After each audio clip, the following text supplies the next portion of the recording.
और कैसे हैं आप लोग? आप लोगों को पता है कि एमपी आयुष की डेट आ गई है। डेट शीट तो आई है लेकिन कहीं ना कहीं कुछ भी क्लियर नहीं हुआ है, क्योंकि इस टाइप के डेट जो आए हैं कहीं ना बहुत सारे लोग कंफ्यूज हो रहे हैं। क्योंकि जो इसके ऑफिशियल वेबसाइट है जहां से काउंसलिंग होता है एमपी ऑनलाइन वाला, वहां पे ये अपडेशन नहीं आया है। ये अपडेशन आया है, हालांकि ये अपडेशन जहां भी आया है वो भी कहीं ना कहीं ऑथेंटिक वेबसाइट ही है, लेकिन चूंकि काउंसलिंग हम लोग करते हैं ayush.mponline.gov.in से, इसलिए हम लोग वहाँ पे नोटिफिकेशन देख रहे थे।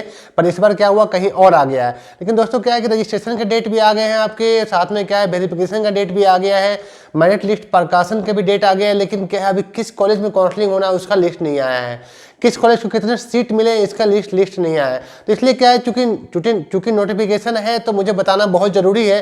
क्योंकि मैं सोच रहा था कि बताऊं ना बताऊं, चलो ठीक है कोशिश कर लेता हूं कि आप भी समझ लेना।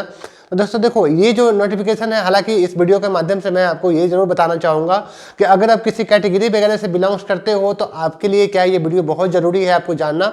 क्योंकि दोस्तों देखो, कौन कौन से डॉक्यूमेंट आपको रेडी करके रखने हैं, कौन कौन से डॉक्यूमेंट की जरूरत पड़ सकती है, ये बिल्कुल आपको जरूरी है देखना, सोचना, समझना। क्योंकि अगर एक भी डॉक्यूमेंट मिस कर जाते हो और सही टाइम पर वो डॉक्यूमेंट आपके पास नहीं होता है तो आपका क्या होता है, काउंसलिंग खराब हो जाता है और आपको अलॉट हुआ सीट भी या रजिस्ट्रेशन किए हुए पैसे हो, जो भी हो, वो खराब हो जाता है। क्योंकि वेरिफिकेशन के टाइम पे भी आपको डॉक्यूमेंट दिखाना होता है और अलॉटमेंट के टाइम पे भी आपको रिपोर्ट करने में भी वो डॉक्यूमेंट दिखाना होता है।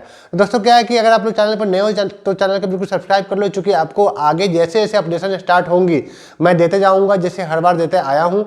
और कहीं ना कहीं अगर आपके मार्क्स कम है तो डरो मत, हो सकता है कुछ सॉल्यूशन उसके हो, बिल्कुल कॉल लगाना, मेरे से जो भी सपोर्ट होने की बात होगी मैं वो सपोर्ट आपको दूंगा। हालांकि दोस्तों हम लोग रजिस्ट्रेशन की बात करेंगे कि डेट की जो डेट दिखा रहा है ये डेट कब के हैं, तो दोस्तों ये डेट दिखा रहे हैं 22/1/2022 से लेकर के 9/2/2022 तक का। मतलब ये जो पंजीयन का डेट दिया गया है ये 22 जनवरी से लेकर के 9 फरवरी रात को 12 बजे तक का डेट दिया गया है। बहुत लंबा डेट दिया गया है, ये 20 एक दिन का डेट आई थिंक मेरे ख्याल से बहुत लंबा होता है। साथ में क्या अभिलेख सत्यापन का जो डेट है वो है 23 तारीख से स्टार्ट हो जाएगा वो, और आपको 10 तारीख तक का को आपको शाम को 5 बजे तक, मतलब दिन में 10 से 5 के बीच में ये वेरिफिकेशन जो सत्यापन है वो होगा। तो ये डेट ठीक है, अच्छी बात है, लंबा टाइम दिया गया। लेकिन दोस्तों देखो, लंबे टाइम से हो सकता है आपको प्रॉब्लम थोड़ी सी हो सकती है जिसके मार्क्स कम है। क्योंकि क्या है, एक ही अगर राउंड कम देंगे ये तो ज़्यादा मार्क्स वाले से कंपटीशन आपके होंगे और आप कहीं ना कहीं क्या होगा वहाँ पे बिखर जाएंगे और हो सकता है आपको वो सीटें न मिल पाए, और जिनको मिला है शायद वो भी रिपोर्ट ना कर पाए। तो ये थोड़ा अंडरस्टैंडिंग गड़बड़ होता है और हर बार होता है। और एमपी आयुष की कहानी ये पहले से ही ऐसी रही है कि क्या होता है कि 2-3 राउंड घोषणा करते हैं और आखिर में क्या होता है मॉपअप राउंड भी 4-4, 5-5 बार होते हैं। तो ऐसे मेरे ख्याल से अब इनको सीखना चाहिए। हालांकि लास्ट ईयर बहुत कुछ सुधार हुआ था, अगर उस बेस पे भी काउंसलिंग हो तो बहुत अच्छा होने वाला है और कहीं ना कहीं सबको सीटें मिलेंगी अगर आपके अधिकार में वो सीट आ रहा हो तो। और दोस्तों क्या बहुत से कॉलेज वगैरह भी इस बार क्या है नए ऐड होने की बात चल रही है, अब देखो क्या होता है।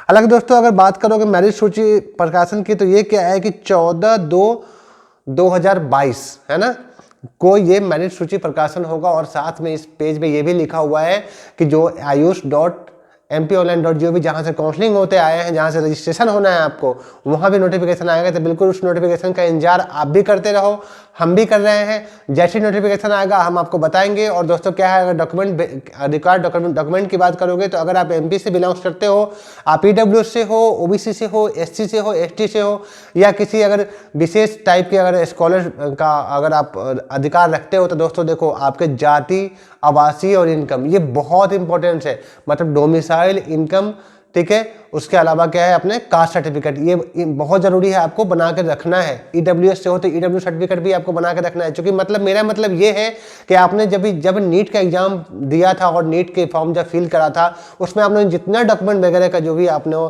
लोगों ने जो भी अटैच करा था या जो भी आप लोगों ने उस पर यस पे टिक करा था वो आपको यहाँ पे होना जरूरी है। तो आप इसे मिस मत करना, क्योंकि ये मुझे पता है बहुत सारे लोगों ने, हालांकि दोस्तों आपको पता है इनकम ज़्यादा पुराना नहीं होना चाहिए, कास्ट चल जाता है, ठीक है। लेकिन आप कोशिश करो कि सबके सब डॉक्यूमेंट आपके पास नए नए हो और बिल्कुल अपडेट बना हो, जिससे कि आपको दिक्कत ना हो। तो थैंक यू सो मच, ऐसे ही जुड़े रहे, ऐसे ही बने रहे। और बिल्कुल अगर आप लोग नए हो तो सब्सक्राइब कर दें, और आपके जानने वाले जो भी है उनके लिए अगर ये वीडियो है तो उनको आप बिल्कुल आप क्या करो, उनको व्हाट्सएप पे सेंड कर दो या जैसे भी हो शेयर कर दो। Thank you so much.